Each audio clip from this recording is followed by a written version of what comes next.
And coming to you live from the Chris and Brad Scott room at prestigious St Kevin's College, we are back for the second episode this year of the Titus and Sergio Variety Hour with myself, Sergio Paradise, and acting St Kevin's principal, Titus O'Reilly. Gee, isn't that blown up? Are the Scott brothers from there? Yeah, Brad and Chris Scott. Right. And, we're obviously not implying in any way that they were involved with this, and I'll tell you what, you wouldn't have wanted to have said the wrong thing to a Brad and Chris Scott in your day if you're a dodgy kind of teacher. Oh, I don't know. They've always seemed to take criticism well, those guys.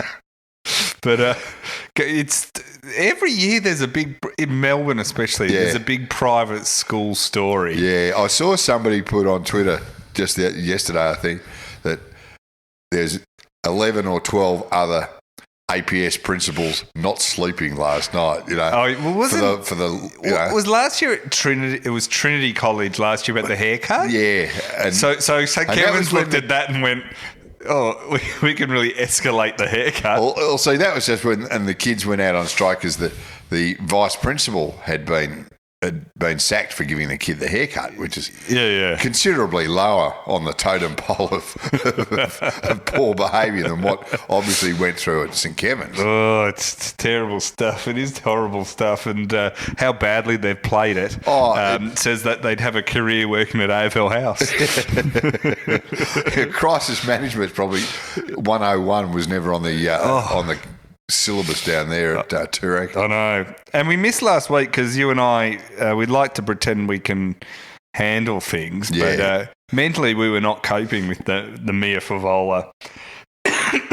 Daniel Rioli split. Still, or as we call it, the ravioli. Still not dealing with it. No, I mean, it's a difficult thing to come to terms with. Yeah, probably more so for Mia and Daniel, admittedly, but we did struggle to get our heads around the whole thing. Oh, terrible stuff! And it eventually got to you to such a point that you were. And I'm not exaggerating here, ladies and gentlemen. You literally couldn't speak properly. No, I lost my voice, and it was through. It's the stress. It was the crying for 72 hours straight. The desperate wailing. And people say we're cynical and have no empathy. You were laid up in bed with empathy. I was that distraught. You had to take Xanax for your empathy. Look, and it may seem like I'm smiling, but really, it's the tears of a clown, really. Now, talking of cynics, I'd hate to in any way suggest that our listening audience have a touch of the cynicism about it, but yesterday when I suggested that we would be doing the podcast today, and if there are any further questions, I reckon 19 out of the 20 responses were doubting very much whether we would do this podcast, given our slovenly track record. I think that's fair. It's something you can't really argue with. No, there's times not to get on your high horse. This is one of them. Now, we're just going back a couple of weeks before we get onto the big issues of this week. Yeah. And we've touched on, of course, St Kevin's already. The AFLW started, and Steve Hocking has already got himself off to a good start this year, hasn't he? Well, my theory with Steve Hocking, so when, I can't remember if I've ever said this on the podcast before, I've mentioned this to people in passing before when I've spoken to them about it, that Hocking reminds me of when someone goes from being in opposition to going into government. And in opposition, you can say what you want because you're not really in charge of anything. Yeah. And Hocking being at Geelong before this, he could sort of say whatever he wanted, and then he was at a club, so it didn't really matter. But suddenly he finds himself like he actually is in charge of things. He is now a decision maker. Yeah, and so every interview he does is there's something. The interviewer will float some question, and it can be an innocuous question, or say they'll say, what do you think there's too much tackling, and he'll go, oh yeah, we're looking at that, and and he leaves it wide open because the AFL often do make crazy decisions. They try and paint us fans as all going crazy for no reason. Just like, well, hang on. You have got a track record of going nuts. It does start at the top, yeah. Yeah, so, and then the AFL have to come out and say, no, we're not going to do that. Yeah.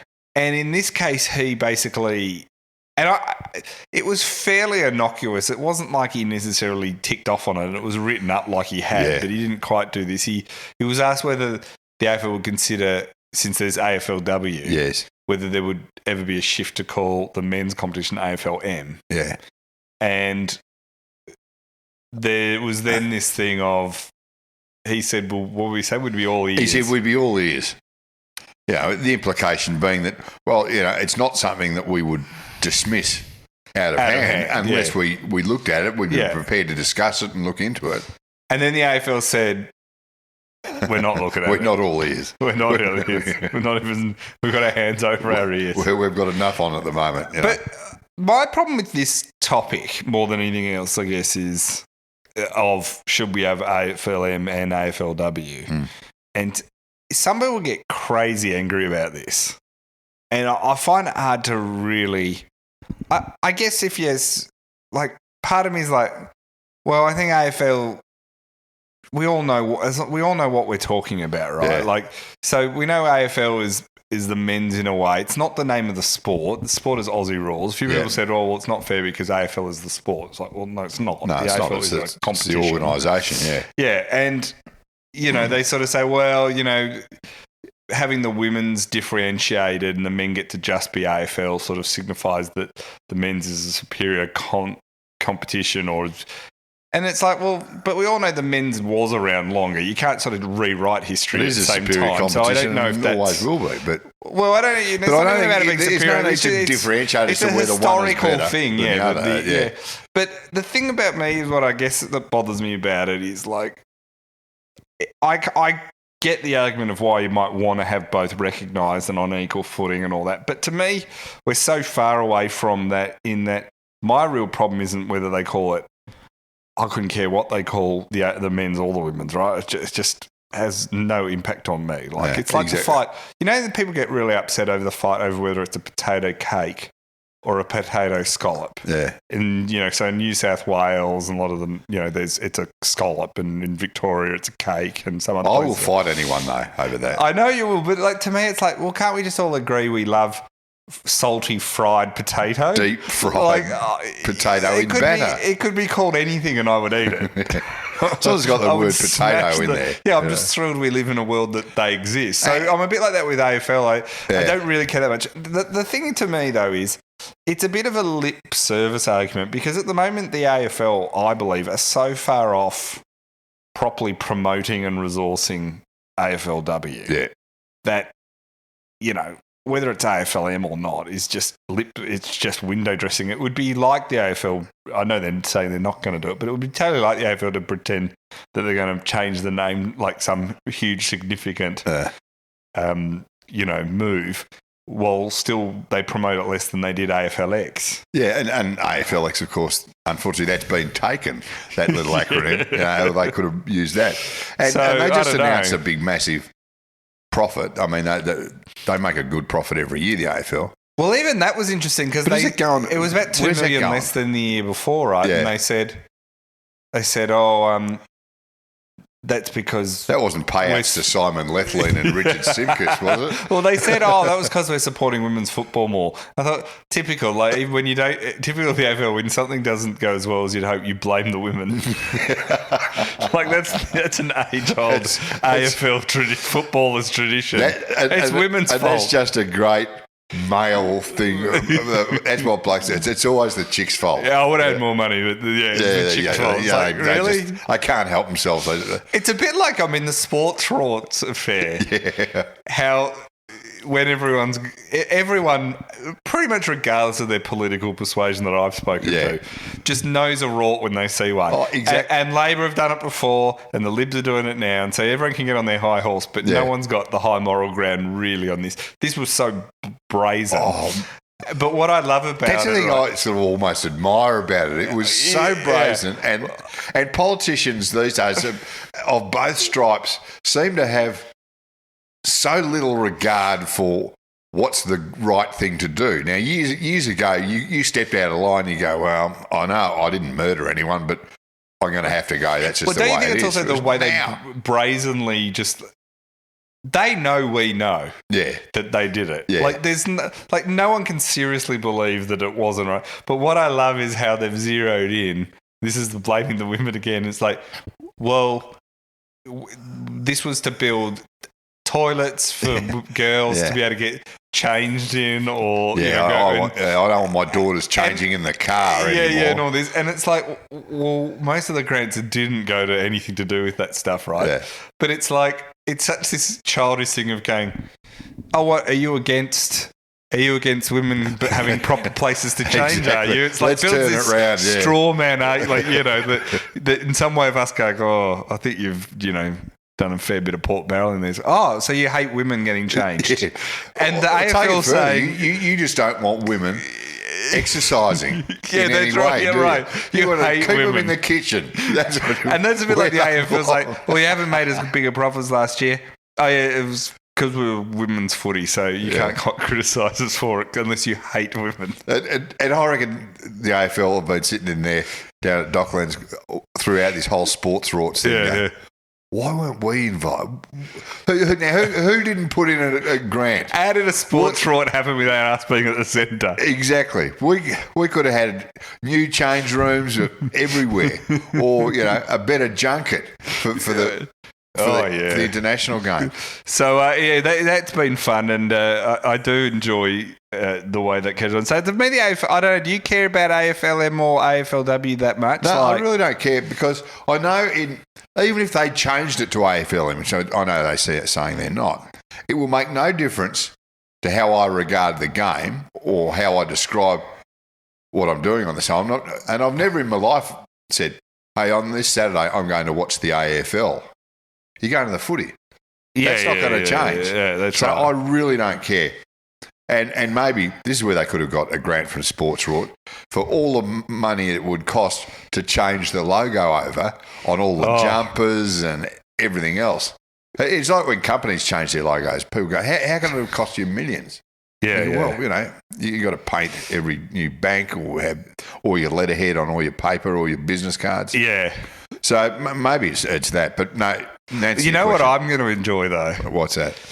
And this is just the human nature there's a fine balance between trying to be sensitive to all the different groups in society and all that, which a level of tolerance is very important, something we often lack, to overcompensating and trying to be almost too inclusive where you exhaust yourself, right? Like you can't be too white. And that happens a lot these days. And so I look at it and go, the AFL will, some people are saying if there's AFLW, it should be AFLM. But it won't stop there, because the minute you announce there's an AFLW and an AFLM, the next story almost instantly is AFLT. Oh, so there's only two genders, are there? Yeah, there'll be AFLT. And then there'll be like, AFLG. So it's just a slippery precedent that I don't know if the AFL will ever get. They'll never be able to be. They'll never be ahead of the game. We've learned this. You can never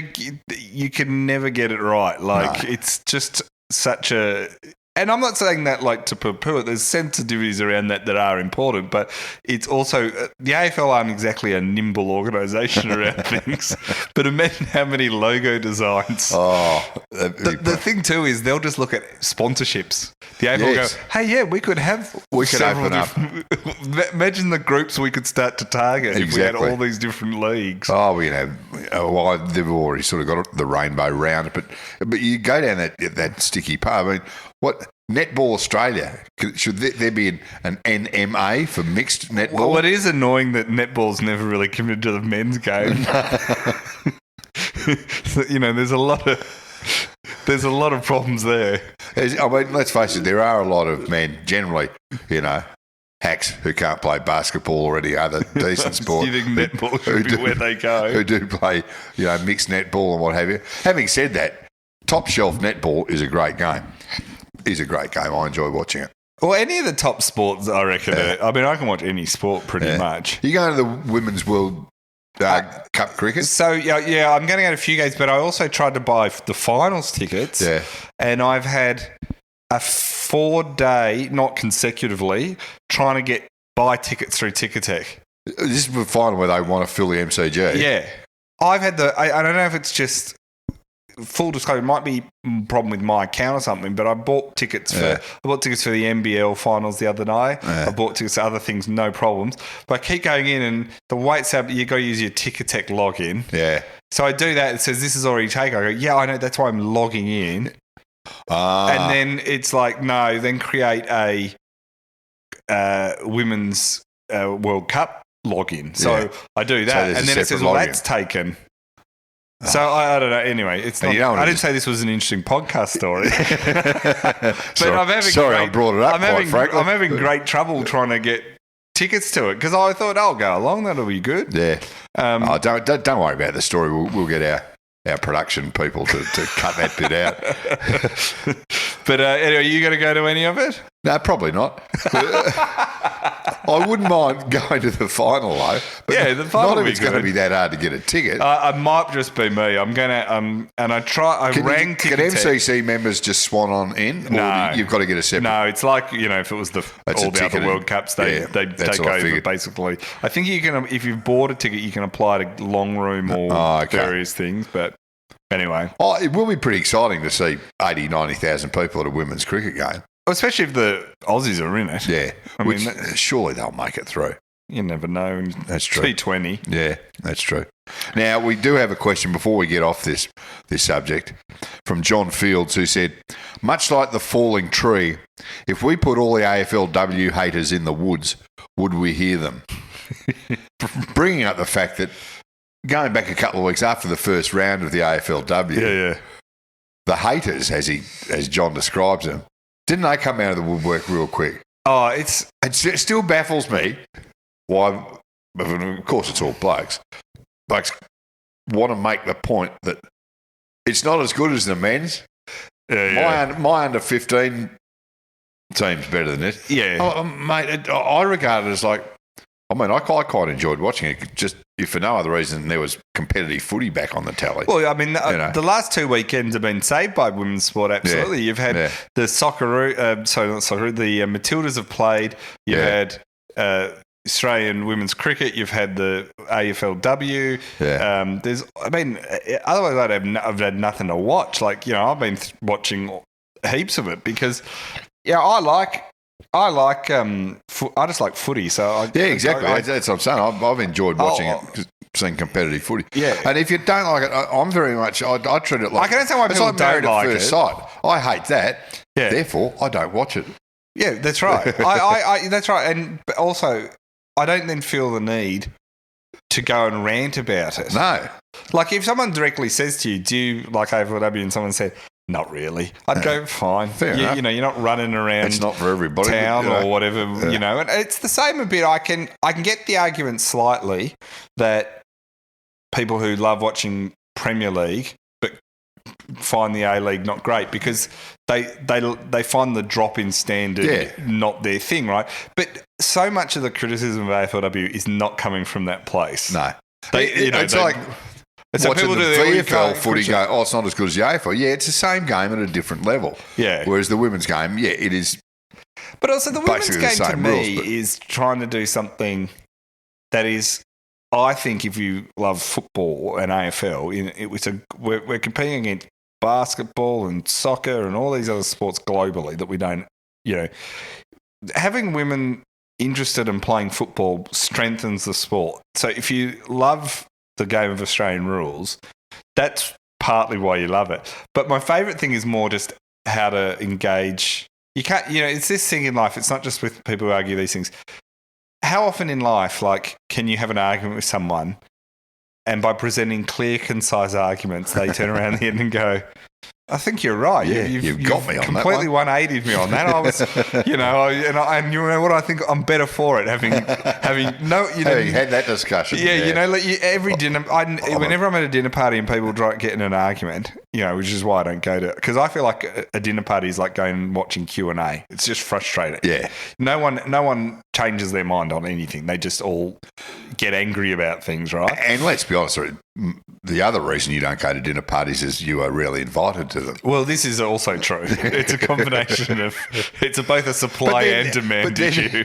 You don't want to go to something that you're not welcome at. It's the old Groucho Marx. You wouldn't want to be a member of any club that would have you as a member. Well, the thing about it, though, is so when you hear these people, they all argue over things. So to me, you just got to, if you're going to have the argument over AFLW with someone that hates it, is don't try and sensibly argue with them the point. So like when they say, well, look at the score, it's so low, I say, is it the women's fault that the defence is better in the AFLW?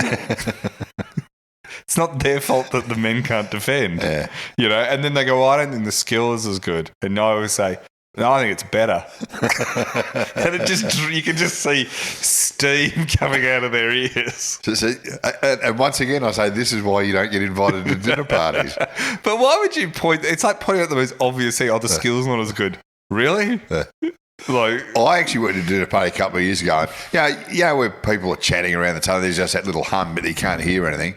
Then there's that little split second where it seemed everyone to go quiet. Yeah. And this guy down there goes, what did he say? He said something like, I hate my job and I'm not paid enough. And like 8 people have suddenly taken great interest in their potatoes and peas. And it absolutely killed the thing dead. And I sat back and I thought, do I want to engage and find out? And I stupidly, because I'd had a couple of reds, said, why? Why should you be paid more? And didn't that get it going? It was just fantastic. And I'm thinking, now that was an idea for a TV show. We should just the quiet pauses when someone says something. We should just film, contradictory dinner parties. And my favourite moment like that was when I was, very young. Yeah, so a long time ago. I was mates with some guys who were in a band. Never of huge success, but they did all right. Like they put out a few EPs and stuff, right? And so they went and they were recording for a couple of days an EP. Yeah. And so they had the producer and they had a production assistant. They had this guy at the studio who was kind of like this metalhead guy who just didn't say anything the whole time they were there, but, moved gear and did a few stuff. They didn't know him. He was part of the studio. Yeah. And so the last day, they'd pretty much finished recording their whole EP. They said to me, come in for the last hour and we'll have some beers in there afterwards and stuff. So I rock up with a slab, and we're all sitting around. And this guy, this assistant metalhead guy who had not spoken hadn't said a word. 2 days, they told me before this, sitting there all quiet. And we're all having a laugh and chatting and talking nonsense. And there's a quiet moment and he suddenly goes, sometimes I get lonely. And we just what do you say to that? We just all look, and it's sort of like go and sit in the corner. And then he just didn't say anything else. Like that was it. So we were all like, "Oh, we all do, mate. It's all right." Like we're all here now. This is a few years ago. This is before like mental health and supporting your mates. Where you were encouraged to talk about these. Yeah, it wasn't like you could tell the generational difference. It wasn't like we all went, "Hey, well, here's a brochure," and when I struggled with this is how I dealt with it. We all just kind of sat double there, 1-3. Yeah, we all sat there kind of going, all right, we'll move on. Who's the wig like the corner, Move on to another topic. And it probably took him half a dozen stubbies to say that. So, I don't know. Maybe he was lonely because he never talked. Yeah, maybe you're right. Now, before this came out, before we recorded this, we got the Melbourne Football Club strategic plan. We did. And not like we got it. It's been the put world, out there. Yeah. The world got it. It wasn't like they suddenly said, Sergio and Titus, we just know you guys are going to be great, really supportive of this. Yeah. What did it say? What did you think of it? Well, this was like Gary Pert's State of the Union address, really. It was a bit like that. Well, look, in a nutshell, Melbourne Footy Club come out with a 4-year plan, from 2020 through to 2023, I guess, inclusively, to make the finals every year. So 4 years in a row, which doesn't sound that big a deal, but it is for Melbourne, of course. It's not past performance is no indicator of future performance, but it's a bit like me saying as reliable as a superannuation account. I'm going to lose weight consecutively the next 4 years. I haven't done it yet, so it's going to be probably people will take with it. It's like I say we're going to record a podcast every week. Every week. You say it with the best intentions. It's easy to write down and put in a plan. But and that's for AFL men's and women's. They've sort of included both in this, haven't they? And they want to win in this 4 years at least one premiership. For both. Yeah. For men's and women's. And as I pointed out the other night, it would be such a Melbourne Footy Club thing for the women to win one before the men. Well, it's given the way, since way more likely in the women to win one. Of course. The way they've started the season, I reckon they're way more on track. Yeah. I mean, they would have played finals last year if it wasn't for the conference system. The stupid conference thing, yeah. So how do you make it? And then they also said they're going to be out of debt. Oh, that's right. So, and the other plan is to build. Now, obviously, they know this won't be done in the 4 year period, but to be well on the track to building a new headquarters for the footy club. They want to get the site secured at least. Get the site secured and the design. There's and two ways of looking at this, and I'm not really sure where I fall on this, right? Which is, and a lot of people point out Richmond did this. They boldly say they're going to win premierships, and they did. But people I noticed didn't point as quickly for every Richmond. There were others like St Kilda. Remember St Kilda about 2015 put out the road to 2020? That's and right. It didn't guarantee, but it predicted that they would win a premiership. So there's plenty of these plans as well that don't get anywhere near. But I also think they're damned if they do, damned if they don't, because what are they meant to say? Yeah. Like, do you know what I mean? Like, you either have a vague one that says we're going to build a basis of continual success, and you're vague like that. Yeah. Which is really what something like Sydney do and Geelong have done for the last million years. Well, arguably that's all you can do because no one can guarantee. I mean, the thing we've learned, and no one's at any level of anything really, but especially at AFL level. Yeah, nobody's aiming for anything less than continued success. Well, that's what I liked when didn't Reece Shaw come out and say that about North. Like, we want to play finals, we want to win a premiership. Like, that's why you play. Yeah. I mean, it's sort of. I'm a big believer that. I think one of the things I hate most, especially about in football, but in all sports, is when clubs get into that we're rebuilding mindset. Yeah. I just think it's bad negative thinking because it kind of is saying subconsciously it's okay if we don't win this year because we're rebuilding. Gives you like a soft excuse for failure. Well, I think mentally that gets into players. I think this has happened at Melbourne, right? We've been rebuilding so long that winning has not been the focus. It's, okay, we're just little improvement, get new draft picks in, keep building. Then when the switch comes on to flick it to now where you're just not built of that mental success. I've never heard Sydney, Geelong or Hawthorn ever talk about rebuilding. They just don't do it. They might internally be thinking that they might be, but they're not out there publicly and saying to the players, "Hey, it's okay because we're in a rebuilding year." And you're right about the mental side. I heard Nathan Jones say a couple of years ago, and I might be paraphrasing a bit here, but he was talking to one of the Sydney players, I think, or one of the Geelong players after a game or at a function, and he said, "I know how ridiculous this sounds, but they expected to win every game. Yeah. Every time they run out, they expect to win." He said, and us over the years, even though before in the rooms before the game, you know you're capable of winning, in the back of your mind, you know if you're playing the top side with some of the teams that we've had at Melbourne, you just know that it's going to be a long shot. Yeah. He said, but to have that mindset where you expect to win every game. He said, no club ever does win every game. Yeah. But that's a different mindset. And I think you're right that as soon as you're giving that soft excuse for failure by saying we're rebuilding, that goes in the back of my mind and go, oh, okay, we're not going to win this game, but in a couple of weeks' time we probably will. Yeah, or just so I sort of get what Melbourne are doing. I mean, being Melbourne, the odds of it not coming off, is. But they should be aiming for something like that. I mean, this is what they should be aiming for. I mean, this is... Well, their recruiting's been good the last few years. Their trades... I mean, maybe Stephen May, the jury's still out on him.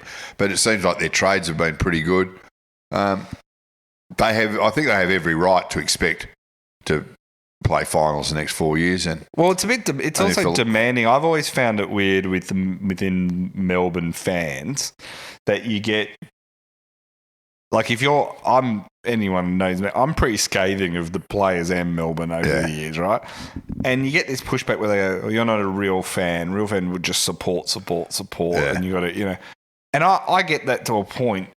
I think there's some, but I'm also like, I don't see Hawthorn fans accepting mediocrity and being, hey, we're cool with this. Like there's an element with Melbourne that there is parts of the fan base that are like, hey, we're great and all this. It's like, we're not. We've been horrendous for my entire life. For years. Forever, like, and I find it weird to navigate the current world where there's the mental health aspects and, but then at the same time, it's professional sport. It's high pressure.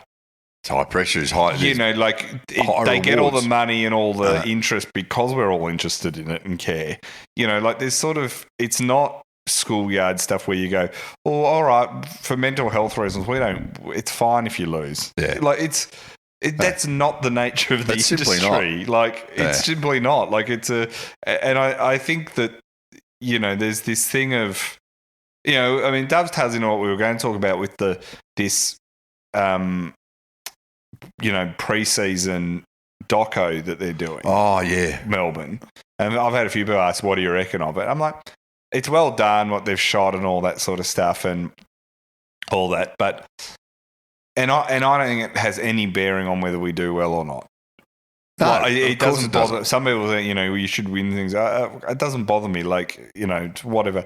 But there is an element of like it's just going, oh, hey, it's this thing saying, hey, these players are really hurting. It's like we know, fine, whatever. Like fans are really hurting. Like it's sort of a bit like you guys should feel more sorry for us, and I'm a bit like.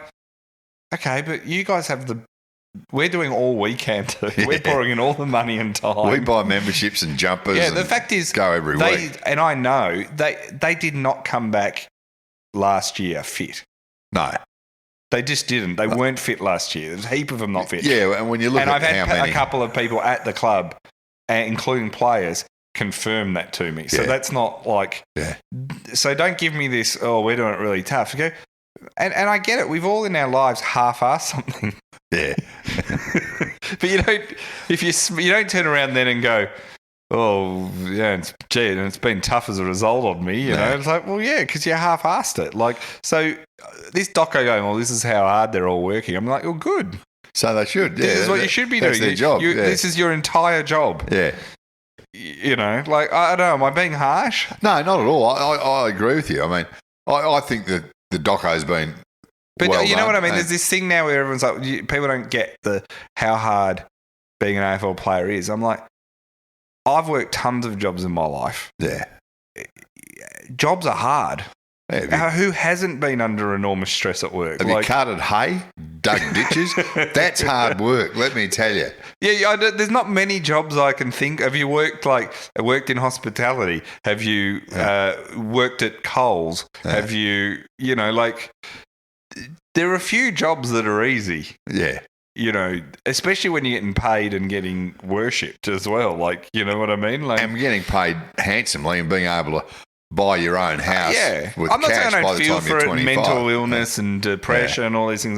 They're very real things. But there seems to be an undercurrent even beyond that of just you guys, fans need to calm down. So hang on, like we pour everything into you guys. Yeah. The one sort of criticism I saw very early on when they released the first episode of the doco series, because they called it To Hell and Back, and there was a lot of old supporters going, we haven't got back yet. Yeah. Let us know when we are back, and we might warm to it a bit more. As far as we're concerned, we haven't left the gates of hell yet. No, I'm still stuck back in the Perth Stadium after the prelim. Oh, in my mind, I've never got out of there. Yeah. I'm so glad I didn't go to that game. Oh, I wish I could say the same. Yeah. Terrible. Anyway, so I think the doco's fine. Yeah. But I mean, it's what you do on the field. It's nothing to do with what you say. So the plans, whatever.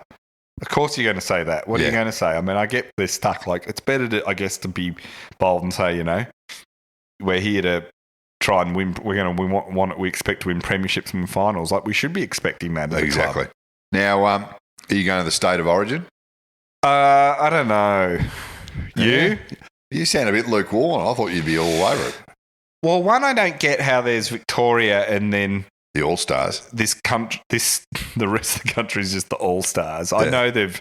I'm all for. I did a bushfire function last Friday. And it's funny because it was a really good function, but it feels like there's been so many of these bushfires thing and them later. So. Like I've donated to a few things for the bushfires, so I do feel a bit of that. It's another thing of that. So it's not like it's a special one-off event. Yeah, it's like you're going to feel guilty for not going. Well, it's not like there's not a heap of avenues to donate to the bushfires. So it doesn't form a function for me, and that perform a function that I don't have access to. So that's like, how interested am I in this one-off State of Origin? And if I'm honest, I was thrilled that only Neville Jetta is playing from Melbourne. Yeah, I must admit, I was sort of happy about that. Yeah, I went to State of Origin games. I was at that MCG one where Teddy Whitten did the lap to hero, which was an amazing moment. Yeah. So I get the history, the amazing nature of State of Origin, right? But to be honest, I'm also of the generation that I just don't care that much about State of Origin, and I just not that interested. Well, I'm definitely going to go, and again, not for the State of Origin thing, because Carl Langdon over in Perth this week made not such a bad suggestion. And instead, as he said, having the wimpy white All-Star jumpers, every player in that team should wear their state jumper, whether it's Western Australia, South Australia, New South Wales, Tassie, and he said, it'll look a bit messy, but we'll know who's who because you got the big white V and all the coloured, and it would give it a bit more of an interstate feel, which I didn't think was a bad idea. But forgetting the jump thing, I don't really care too much about the State of Origin. I'd want to go just basically for a selfish reason to see that many good players running around playing against each other. Well, I kind of don't mind that. Yeah. That would be the one thing that would get me there. But I want to see that. I don't know if they're all going to be like. It's like I watched the NBA All-Star game, right? Which I criticised on Twitter as a pointless exercise because I really do think it is. And a few people jumped on me and said, well, it turned out to be really good because it was really close at the end. Yeah, and I was like, just engineer that. Mate, no, it's like there's no defence. Yeah. And I think with this, like, it'll be interesting and be fine. But I think we're past the days where people are going to bleed for the jumper like they used to. I just don't think, because they instantly then have to go and all. I think we just have to assume and hope that because we're talking about probably the 45, 50 best players in the country, that their individual competitive nature and spark once they cross that white line will make it I think it's going to be sold contest. Out. It'll sell out. Have you got tickets? I haven't got them yet, actually. I better do that this afternoon. But I reckon it's going to be very interesting to see. Although you can imagine, what if one or two players go down with serious injuries?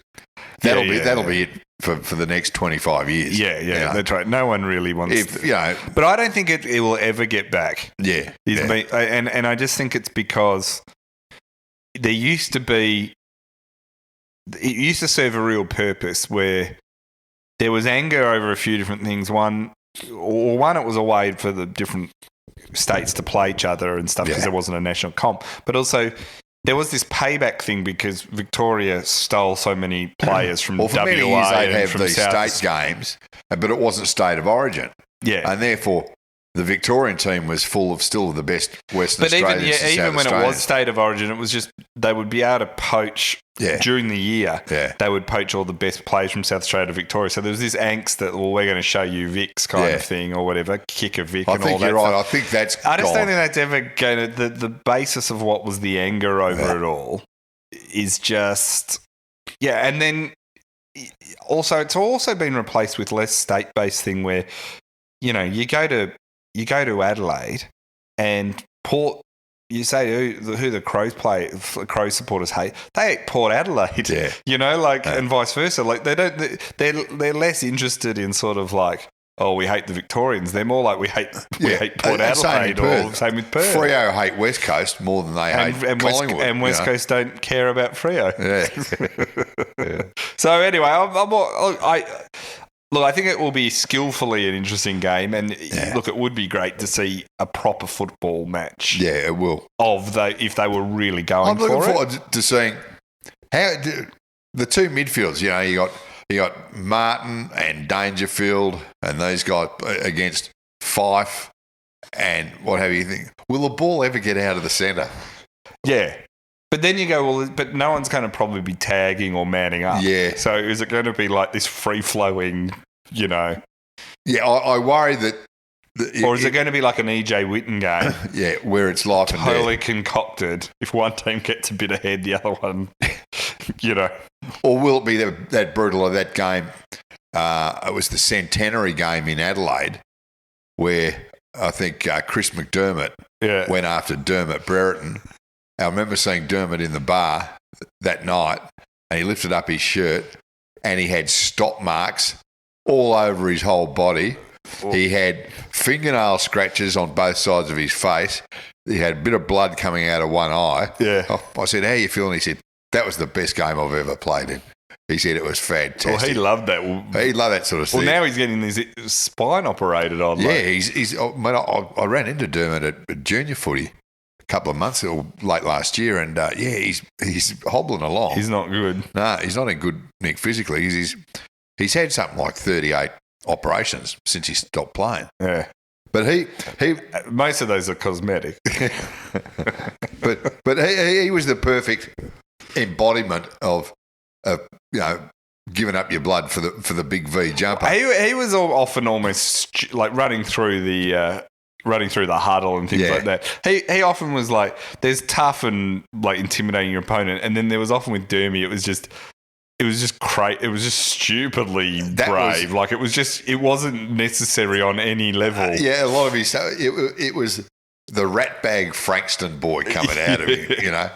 But I mean, as I say, the state of origin, I can't see it being a long-term thing, but at least we get to see a lot of superstars out on the field. Yeah, at least they're all playing. That's the other thing. Yeah. Now, Titus, if there's one thing that's going to be more exciting than state of origin, I'll give you one word: cockfighting. I know. Be careful. Sport of champions. Be careful when you Google that too. I never want to see your browser history. It's one of those things. I hit clear history more often than I hit send on my email.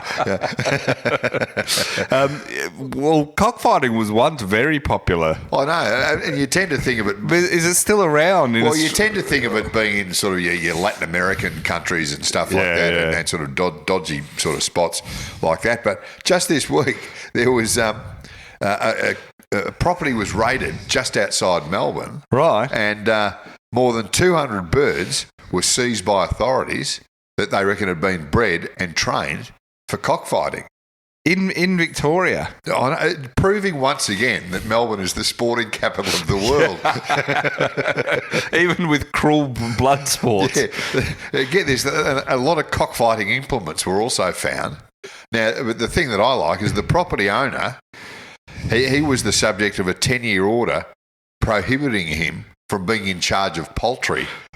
What, as a result of this? No, or before this? He just got over his 10-year ban from managing poultry. I didn't know that you could be banned from managing poultry. So he's got over his ban. That's one of those. And the first thing he does is go and buy 200 roosters and start training them up with razor blades on them. You just imagine he's like, only 2 years to go, and then I'm right back in, guys. Down the days. Wednesday week, I'm straight down to the Vic Market. Has he actually obeyed the law up to that point? Like, it's illegal anyway. You would think, like, it's illegal anyway. Well, he hasn't even been allowed to have chickens on his property. He hasn't gone to KFC for 10 years. No, I mean, I didn't realise that managing poultry was a legal term. What I don't get about this, right, is that it suggests that cockfighting is a a popular enough sport that there are other people for him to fight against and will watch it or something. Exactly. Like, is this going on out there? Like, Well, I remember some years back there was a bit of an outcry that they had unveiled a cockfighting ring, they always call it, sort of in the eastern because it suburbs. happens in a ring as well. Yeah, and a lot of blokes were arrested that night. And as you say, the fact that he's trained up 200 roosters, would suggest. I guess you go through them pretty quick. Well, for every fight, imagine living next to his house, likely going to end up dead. You know? Yeah. So there's obviously a big market for it, and of course, it's like all those things. It's a betting sport, but I mean, this is what I don't get. Is it like someone going, I just don't feel there's enough sport to bet on. I'm going to get into cockfighting because, between every sport in the world, I still feel there's more room for me to do some betting. Yeah, exactly. Sports bet get involved? I also wonder if there's there's Super Coach, but for cockfighting. Fantasy cockfighting. Again, don't Google that. Away from your Google. Definitely don't Google that. So there you go, cockfighting big in Melbourne, as you say. Well, cockfighting was one of the first major sports in Australia when the convicts came out here. Yeah, I guess it's easy. You don't. Yeah, well, the upper class did card games, yes, and tended to gamble on that, and apart from fist fighting, because it was gloves in boxing, so they'd fight and they'd bet on that. And the other one was cockfighting they would do regularly. This was pre-horse racing. It's a proud tradition. There is, and this opens up the potential for other. Why don't we for other blood sports? Return to Victorian major events. They're asleep at the bullfighting. They're asleep at the wheel here. They really need to really package it up. Exactly. Sell it like the polo or the horse racing, where there's or the fashions of the cock ring, the Portsea cockfighting. You can see it. There are a lot of phrases here that you don't want to Google. No, exactly. Portsea cockfighting. If we put these keywords straight to polo. Yeah, if we put these keywords in the podcast description, we're going to pick up a lot of listeners that we've never had before. We'll go straight to the top of your Google search. Now, we need to wrap this up. Let's go through a few questions. I'll bounce these off you. From Yannick Oda. Now, Yannick's a long-time listener. Will George Columbaris appear on Fat Pizza next year? I tell you what, I feel mixed feelings about this George Columbaris thing, right?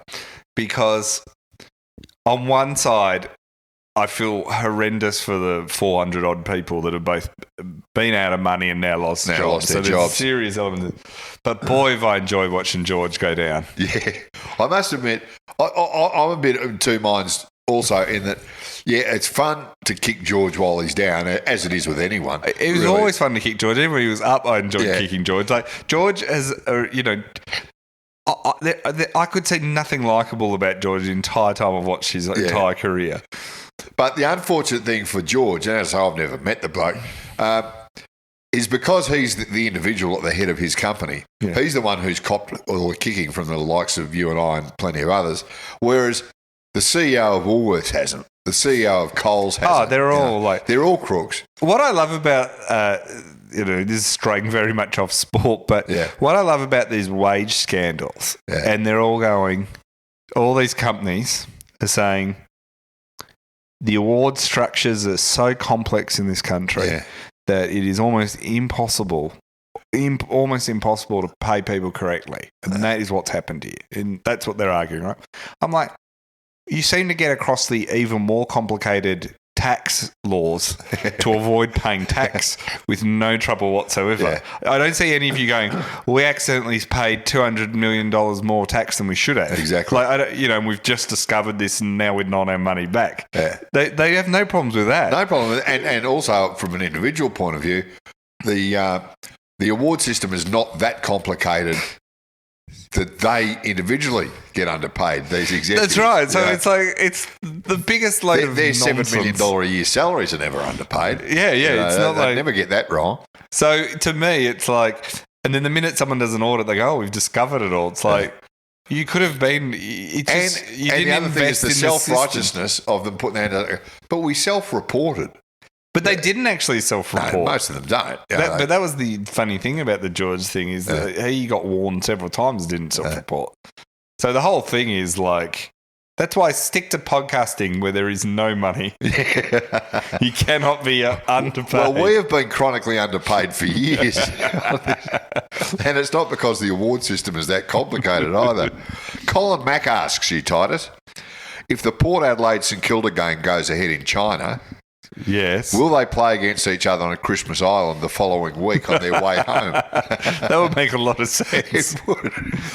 And then I don't think the China game's going to happen. There's no way known it'll happen. Look, I know for a fact. Because I think they have to lock it in with the broadcasters and everything now. Yeah. They're going to have to make a decision on it very shortly on that game. And the way things are going in China, and I know this just... And if there's one person I want to get my coronavirus update from, it's you. Yeah. Well, let me tell you, in another couple of months' time when this game's supposed to happen, China could be more shut down than it is now. Yeah. And that's saying something. And at the more moment, shut down than I am emotionally. Yeah, you can barely get in or out of the joint now. Well, the fun thing to always remember, and the coronavirus could just flame out or they get under control. Yeah. But the 1918 pandemic, which was incorrectly called Spanish flu, even though they think it actually emerged in America. Yeah. It sort of went round the globe one winter period. Yeah. And had a very low fatality rate. Yeah. And then mutated. And then the second time it went around is when it absolutely... It was even worse, was like one of the most deadly influenza pandemics we've ever had. So, you just don't know. So, the AFL, I mean, if ever they want to duck out of this... Yeah. This is a pretty easy one to do. Pretty easy way to do it, And if you're at your club, I mean... you don't want to... Imagine you... Oh, exactly. Imagine if Port Adelaide don't need to find new ways to miss finals. They can do it themselves very well without all contracting coronavirus. There is something to be said, though, for quarantining Port Adelaide for 14 days. Just generally. Just generally. But imagine if they do play it and they come back and half the teams are infected. Well, I'm not convinced that the coronavirus didn't emerge from... Port Adelaide fans being in China last year. There's I think that was patient zero. I saw a few of those blokes, in the prison stripe jumper. I'm sure I saw one of them eating a live bat. That's right. Behind the goals down at the Shanghai end. No, I think one of them gave a live bat the disease originally. It crossed over. That's how it crossed over into humans from a Port Adelaide supporter. Okay, while we're on the subject of wildlife, final question for you. You'll know this. Where do flies go at night? That's from Matty, by the way. The pub. And then where do they go? Then they punch on in the car park. Yeah, they try and fall asleep at a mate's house. Yeah, well, and the better off flies get an Uber. Don't they go under leaves and under flowers? That's what I've read. I actually looked it up, but again, don't check this on my browser history. But they sleep at night, flies. Yeah, but where do they sleep? Wherever they lay their hat, that's their home. Wherever they like their flies. Geez, we've covered off on some of the big topics this week. Gee, that's a beautiful finish. It is. And on that note, ladies and gentlemen, will we be back next week? We will be back. We will be back next week, as long as we avoid the coronavirus and everything else. So from the Variety Hour, we'll see you then. See you then.